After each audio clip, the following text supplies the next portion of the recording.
दिल का दरिया बह ही गया हे गाणं सगळ्यांनी आपण ऐकलेलं आहे, बरोबर आहे. याचा खरा मिनिंग काय होतो मित्रांनो? याचा खरा मिनिंग होतो की डबल सर्क्युलेशन. दिल म्हणजे हार्ट आणि दरिया बह ही गया म्हणजे दरिया म्हणजे फ्लो ऑफ ब्लड, बरोबर आहे की नाही. ब्लडचं सर्क्युलेशन हार्ट मध्ये कशा प्रकारे होतं हे या गाण्यामध्ये सांगितलंय. कशा प्रकारे होतं? दोन प्रकारे, सिस्टमिक सर्क्युलेशन आणि पल्मनरी सर्क्युलेशन. सिस्टमॅटिक ज्याच्यामध्ये ऑक्सिजनेटेड ब्लड जे त्याचा फ्लो होतो. कसा होतो? सगळ्यात पहिले लंग्स मधून oxygenated blood pulmonary Wien carry करतो, बरोबर आहे का नाही? बरोबर आहे. ते हार्ट मध्ये जातं. हार्ट मध्ये लेफ्ट ऍट्रियम मध्ये ते ब्लड जातं. त्याच्यानंतर लेफ्ट ऍट्रियम मधून वेंट्रिकल्स मध्ये आणि त्या वेंट्रिकल्स मधून एरोटा काय करतं? ते ब्लड टिश्यूज पर्यंत पोहोचवण्याचं काम करतं, बरोबर आहे का नाही.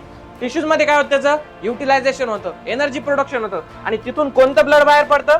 तिथून ब्लड बाहेर पडतं डिऑक्सिजनेटेड आणि ते ब्लड जातं राईट ऍट्रियम मध्ये. राईट ऍट्रियम मध्ये इथं सुरू होतं पल्मनरी सर्क्युलेशन. सिस्टमिक सर्क्युलेशन आता एंड झालं.